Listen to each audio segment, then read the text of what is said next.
on here in a while. Um, just got to work. Just got to work, and um, I came on today because I'm just, addressing some comments that I was reading yesterday um, on my page. So, you still get some negative comments when you put your life out, your life story out. And so, yesterday, I'm just trying to pull up my comments. Yesterday, I'm still trying to learn how to get get the messages up on the screen. So I'm still trying to learn how to do that. But I wanted to address some comments. Let me see. Just trying to get to my comments. So, how is everybody doing this morning? First of all, I want to thank God for waking us up this morning because He did not have to do it. Not at all. He did not have to do it, but He saw fit for us to still be here. You guys, I know my hair look wild this morning, but I just want to thank God. But like I said, I'm about to address these comments that was sent to me, well, that I was reading yesterday. Give me 1 second.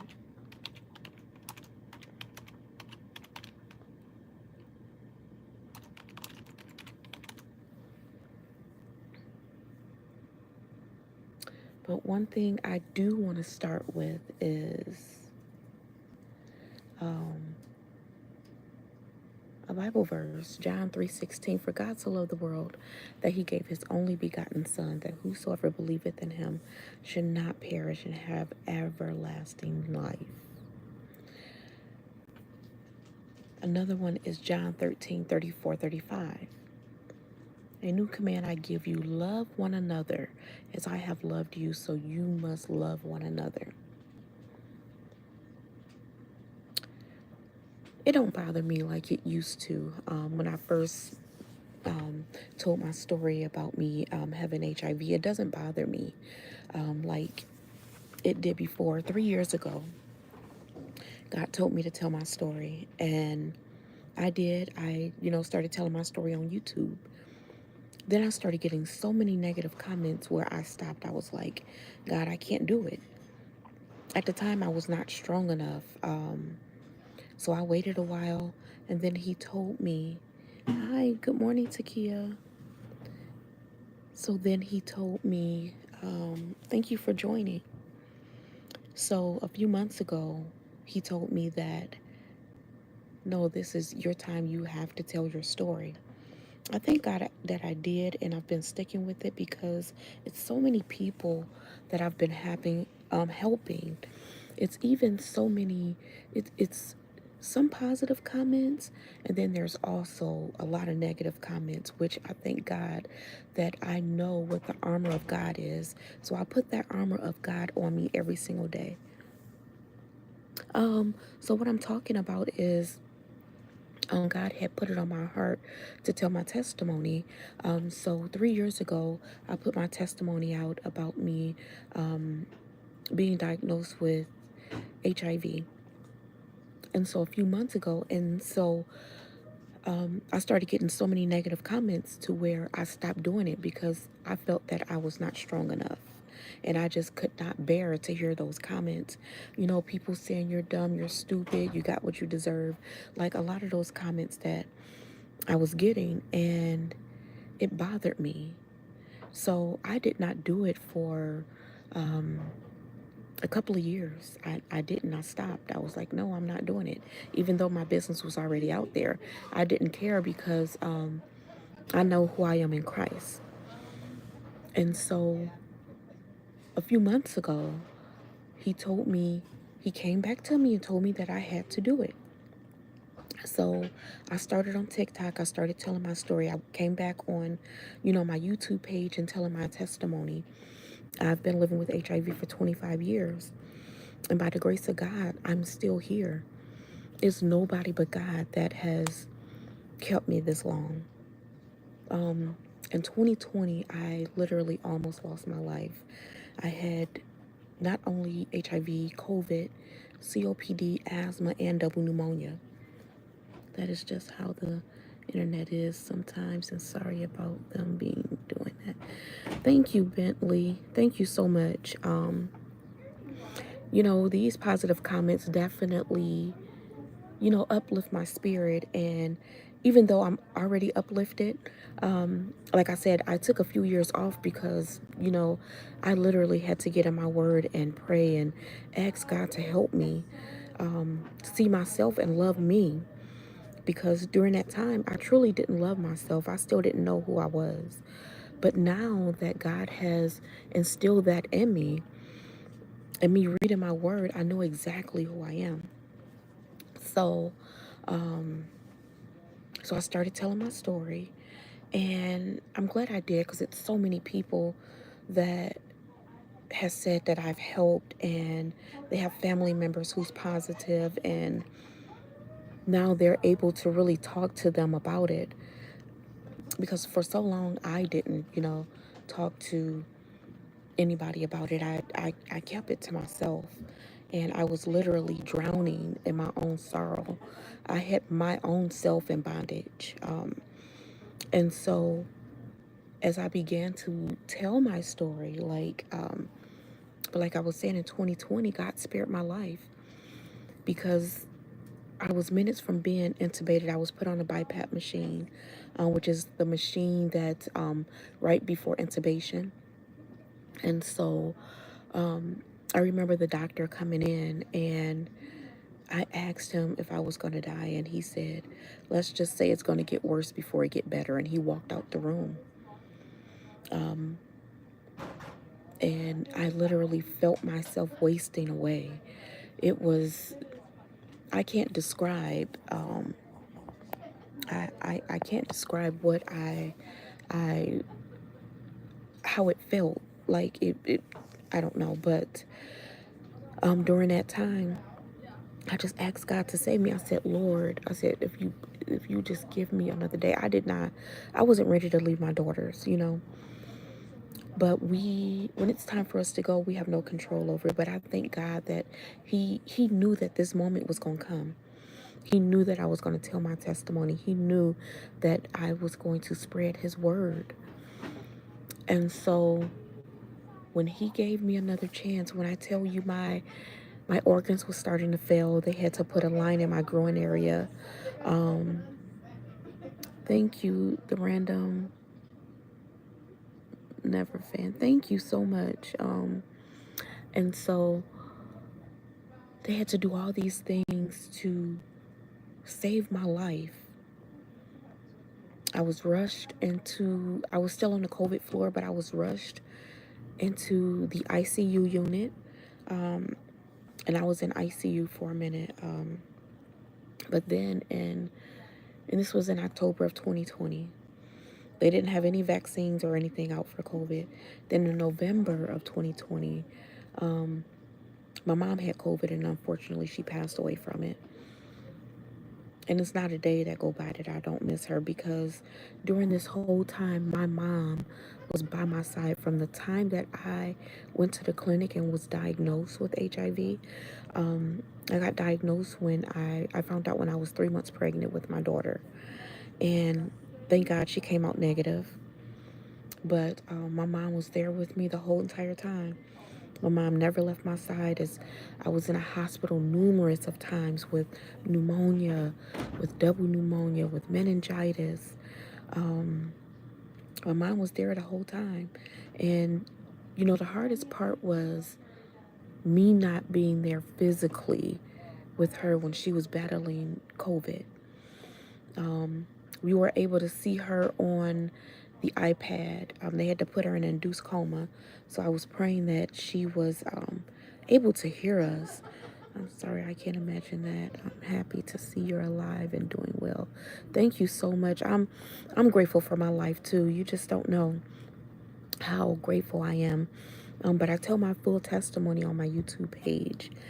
Um, and I'm so grateful for my life. You just don't know.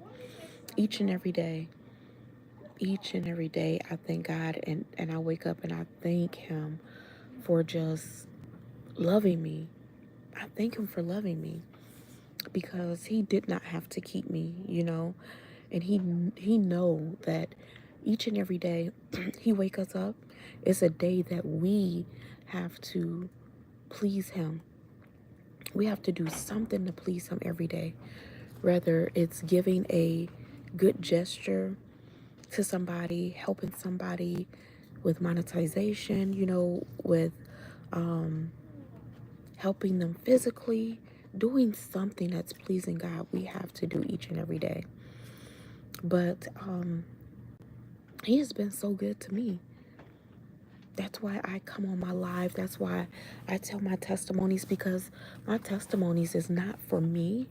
It's for other people to see what He has done in my life. And I know a lot of you on here has been through something, and you have testimonies as well. What He's done for you. But each and every day, it's a blessing that I'm able to get up. I'm able to live my life. I'm able to see another day. It was just right before I came back on my lives and started telling my testimony again, that I was in a hospital. My blood pressure was so high, it was in the 200s, that I had a migraine and stroke. I literally, the left side of my body was weak. I could barely walk. My face was drooped. I could barely talk. But by the grace of God, I'm here. So I am doing better in that aspect. I am eating more healthier. I am like what I started doing now. I'm gonna show you. What I started doing now is I started juicing. So these are like berries and stuff that I started juicing.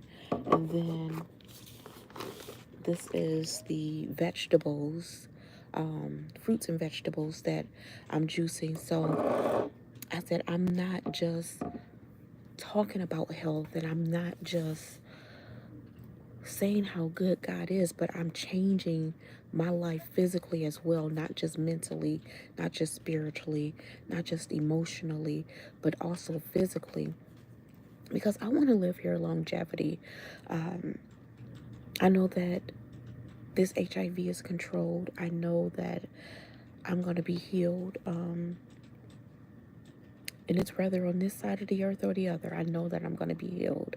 And I trust and I believe God that He is definitely going to bless me.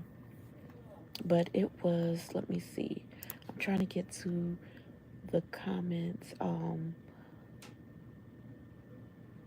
that somebody was saying. Um,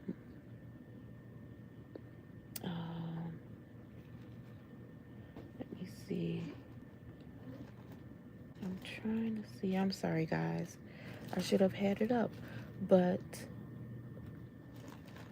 I'm trying to get, oh, here it is. Okay. I'm trying to figure out how to get to these comments. I am really new to doing the YouTube live, and I don't know how to, oh, comments.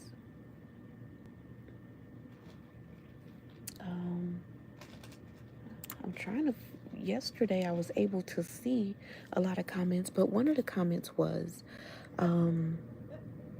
a young lady said, and I was trying to get her name, but because a young lady said, it's your fault that you contracted HIV. You should have been smart enough to get tested first. So I don't know why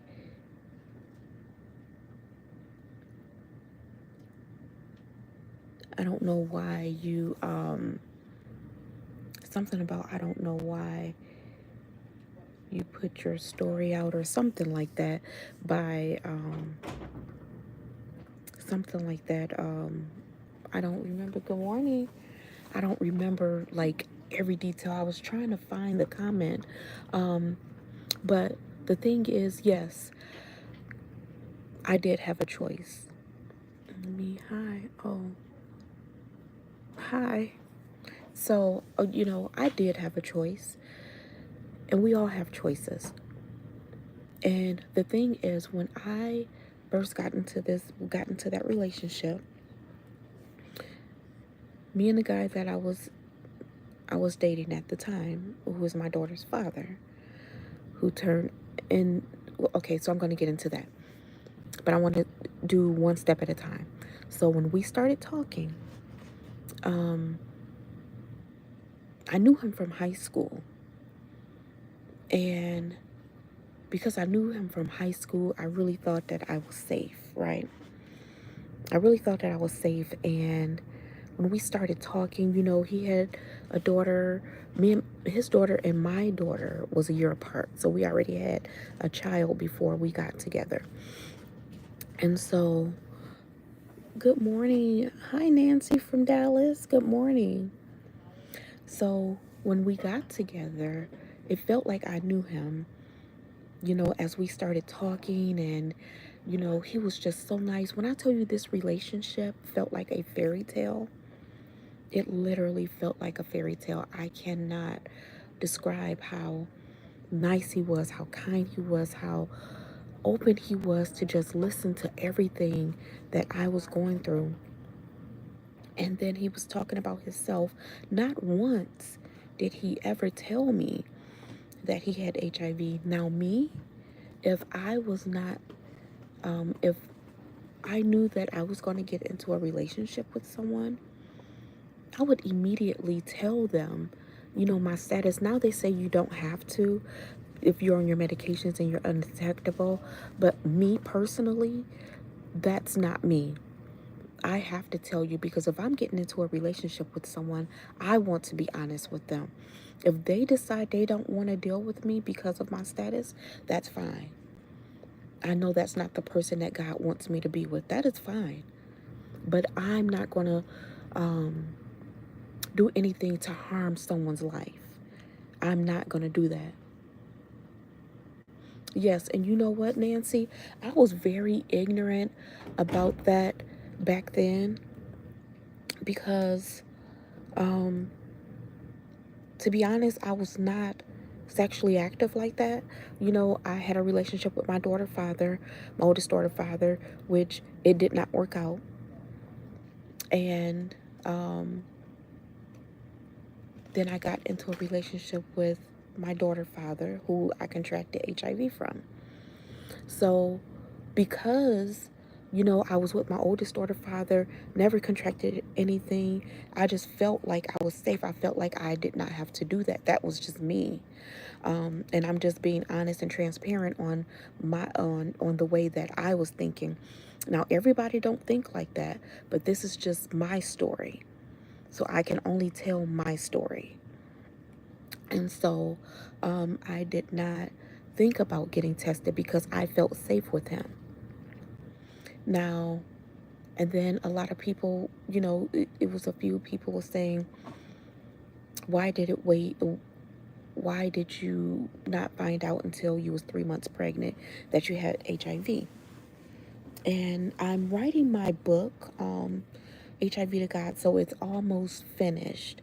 So I'm not going to tell everything because I want people to get my book and I want them to read my whole story on my whole entire journey and everything that I went through, which I cannot. It's nobody but God that I'm still here and I'm in my mental, in my right mind, in my right mind. Nobody but God. After all the things that I've been through. And so, but I am going to finish telling this story. So I did not think about being tested because, like I said, I felt safe with him. So this relationship moved, really fast. I just didn't, like I said, I felt really safe. I was like, God, this can it I told God, I said it felt like a fairy tale. I just realized that my maid friend is not being faithful to me. He said that I am falsely accusing him of seeing other people. You know what, Nancy? And I'm saying, this is me personally. I'm not a counselor. Um, I can only tell you what I've been through. You have to go with your gut feeling. And I'm going to tell you stories about, okay, I don't I don't want to spill the beans on everything. So I'm going to tell you how I ended up getting to the point of marrying my daughter father. But first, um, so when we started talking, um, he, okay, I'm trying, I'm literally trying to put all of this together so it makes sense to everybody. So when we got together, he said with his cousin. His cousin was gay. I mean, not his cousin, his uncle. His uncle was gay. The story that I was told, listen, and the story that I was told from the both of them. Yeah, yep. So the story I was told was when he was in Job Corps, when my husband was in Job Corps, his mother had put him out so, you know, because she made him go to Job Corps. She said that you have to do something with your life. So he ended up going to Job Corps. When he graduated from Job Corps, during this time, oh, Christian, oh, yeah, I mean, you have to go with your gut feeling, Nancy. The thing is, but I'm, okay, because you said this, I'm going to tell you only what happened to me. So when I speak on something, it's from what I've experienced. I can't tell anyone, what to do about the relationship or how to do it. I can tell you only by my experience. This is my testimony, and this is me helping people from what I've been through. So when I was with my husband, I had this gut feeling that, he was doing things. He was talking to people, and one night when he was asleep, I went into his phone. Lo and behold, he was talking. It was so many people, so many women that he had in his phone that he was talking to, and sexually body parts. Okay, and I checked my gut instinct, and that's what it was. Um, but I'm gonna tell you that situation. What happened? I'll tell you that down the line. But but yeah, I had to go with my gut feeling, and my gut feeling was true. And so, um, when we got together, he was telling me that, during his time at Job Corps, his instructor had a friend, and he needed a roommate. So he ended up moving in with this guy who was way older than him, and he treated him like his uncle, so he always said it was his uncle. Now, when I would go over there, he literally treated him like a nephew. Never, I've never seen anything out of context that they ever messed around at all. So I was believing him. And still to this day, I don't know if they ever, messed around or not. I don't know. All I know is I ended up contracting HIV from him. And so during the relationship, I ended up pregnant. And how I found out, I went to the emergency room because I felt so sick. It felt like I had the flu. But a really bad case of flu. So I went to the emergency room. When I went to the emergency room, I was not expecting, you know, you're pregnant. So they told me that I was pregnant. So I ended up having my first prenatal appointment, a couple of weeks out because it takes a minute for them to get you into the clinic. I went to the clinic, had my prenatal workup. thinking nothing of it. When I had my first daughter, everything was fine. So, not thinking anything of it, I had my prenatal appointment, and and then during that time, um,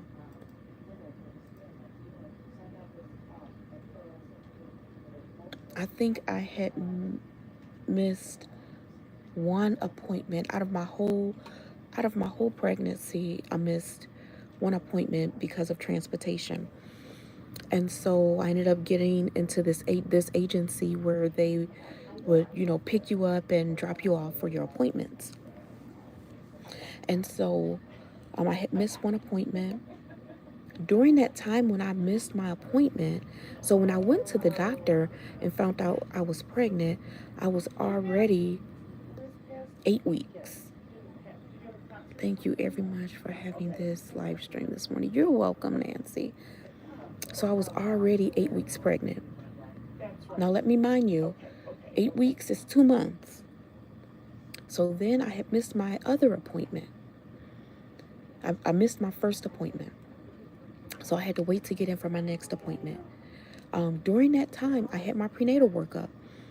So then I would go to work, and I cannot make this up. And someone else said a negative comment about this. I don't understand. You erased every voicemail off your phone, but you didn't erase this one. So every day I would come home from work, I would check my voicemail. And you remember, like back in the day, so this was early 2000, in 2000. You know how you have your answering machine in your phone, your home phone. So I would check all my messages, answer them, delete them. But it was this one number that I didn't even listen to, but all I heard was Miss Green, and that's it. But I saved it. I never went further. So one day I was like, you know what? I need to completely clean out my voicemail. Now this is before I went back to my, before I had my prenatal appointment. So I finally listened to the voicemail. It was a lady named Miss Green. So I'm from Detroit, so it was a place called Herman Kiefer. Herman Kiefer, it was only a few reasons why you go to Herman Kiefer. One was to get birth records, death records, WIC, STD testing, and it's another one, but I don't remember.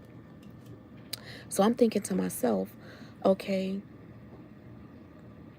I don't have a WIC appointment because, I would go for a WIC. I don't have a WIC appointment coming up.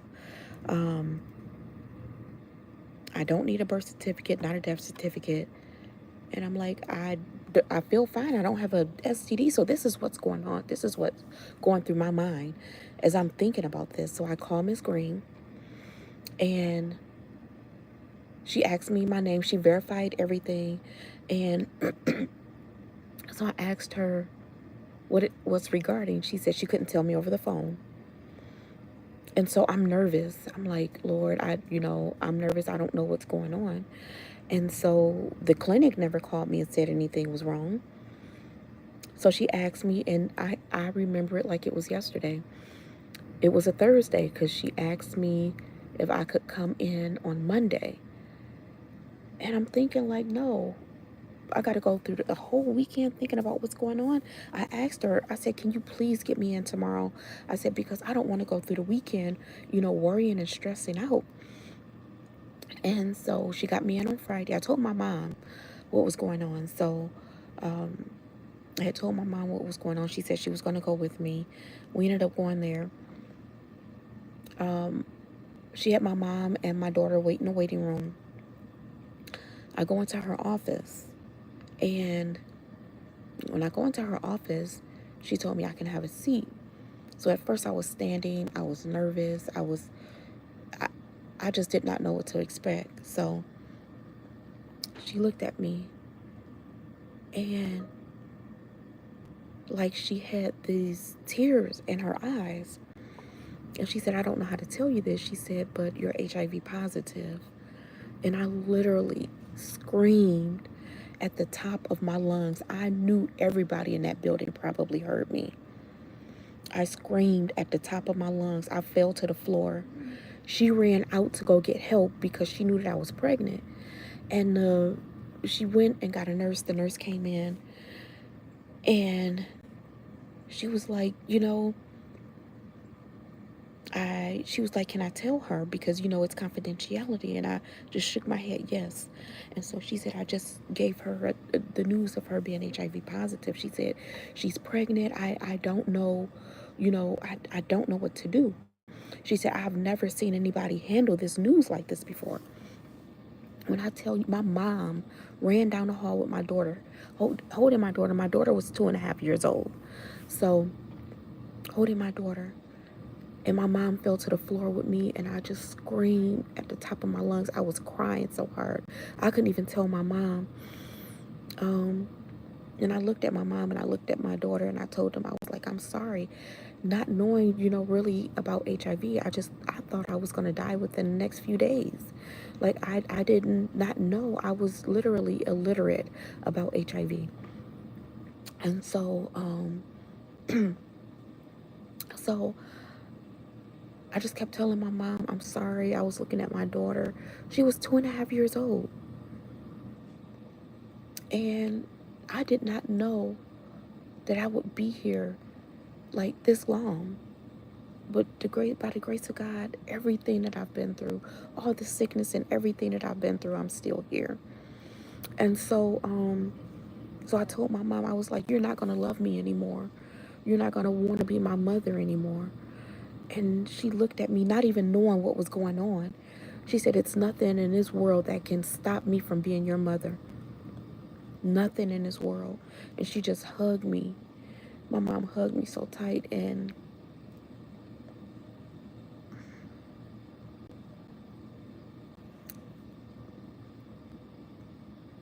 my mom hugged me so tight. When I tell you I miss my mom so much, my mom was there. She was there. And so when and I'm sorry guys, this story always gets me emotional because it's the news that you don't want to get after you have given your heart to someone and they did not tell you the truth about them. The betrayal, the hurt, the anger that I was feeling, the shame that I was feeling.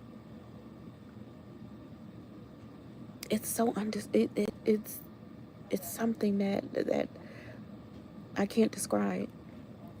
And so my mom was like, what's wrong? Just tell me what's wrong. And I'm trying to get it out. I'm trying to get it out. And so once again, Miss Green asked, she said, can, I tell your mom? And she said, yes. And so she said, I just told her that she was just diagnosed with HIV. My mom bawled. My mom bawled so hard. And she just hugged me. She hugged me even tighter. She said, you are my daughter. There is nothing in this world that's going to take me from you. She said, the only person that can take me from you is God. And she just hugged me. And we literally cried together. We was on the floor for a minute. We cried together. When I tell you at that moment, everything about me left. Everything. I didn't see myself anymore at all. Everything was gone. The life that I had in me, the love that I had for myself, everything left in that instance. It took years for me to start loving myself again. And I wrote a book on self-love that's going to be published soon, because it was a journey for me to get to this point. And yeah, when I went back to tell him, he denied it 3 times. When I went back home and I called him, he was like, oh, when I went to Job Corps, I got tested and this and that and this. You're the only person that I've been with. The only person. And then finally he admitted it.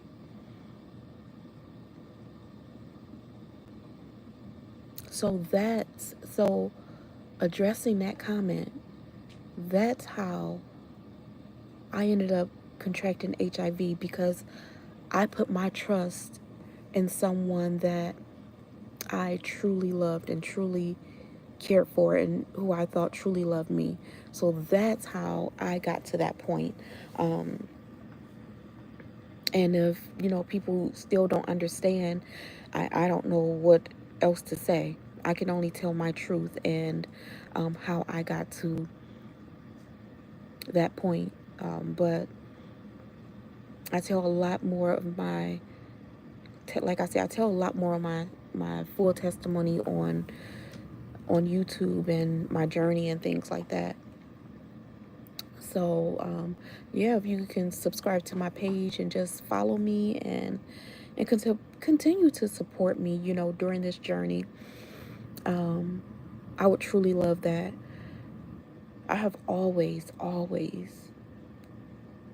was a true believer and trusted God. My grandmother grew me up in church from the time I was born. And it's a difference between knowing God and knowing of God. I knew of God. I didn't truly know him until I became an adult. Because, as you get older,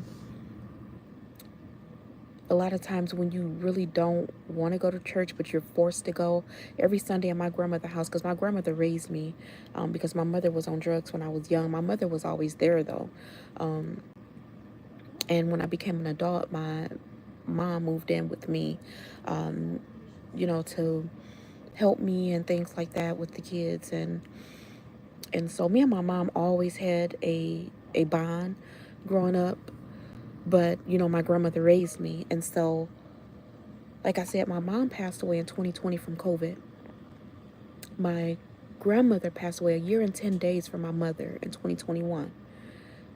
So it was really hard, because it's like I lost two moms in 1 year, in within 1 year apart from each other. So it was really hard for me, and it was like I literally felt like I was an orphan, because I didn't have both of the women who was there in my life, and who took care of me. So my grandmother, she had COVID too in 2020, and she passed away from complications of COVID. Um, Goodbye, everyone. I have to get ready to receive my groceries from Walmart. There is going to be a knock at my door. Okay. Have a good day, Nancy. Thank you for joining. Um, so yeah, when I lost my grandmother, it was like it felt like I was an orphan. I didn't have, it felt like I didn't have anybody, because those were the two women that supported me through everything, through every part of my life, supported me, and I didn't have them anymore. And when I tell you I depended on them for everything, I depended on them for everything. So when they were gone, I was lost. At 40, like I was, 48. I think I was like 42 when 3, 4, 5, 6, 7, 43. My mom passed. So even in my 40s, I was lost, because I really depended on my grandmother and my mom, for everything. And I'm not sure how many people are like that on my life right now, who depended on your parents so much that if you lost your loved one that you depended on so much, and they were gone, it felt like, with me, it felt like I couldn't do anything for myself, because I depended on them for everything. So now I'm at the point where I'm really learning myself and learning how to depend truly on myself, because because they were gone. But it was really, really hard when I lost my mom and my grandmother. And I had to navigate life. I'm navigating life, by the grace of God, that he has brought me through so much. But yeah, thank you guys for joining my live. I am going to get off, because I have to start work soon. I just got a notification on my phone from Walmart. Oh, okay, Nancy, it'll arrive at noon. Um, but yeah, thank you guys for joining my live. I have to get ready for work soon. And I will be back on my live soon. But thank you so much for all the kind comments and the love. I truly, truly appreciate you guys. And continue to join me on my YouTube page. Subscribe to my YouTube page and, tell people about it. Bye. Have a blessed day, everyone.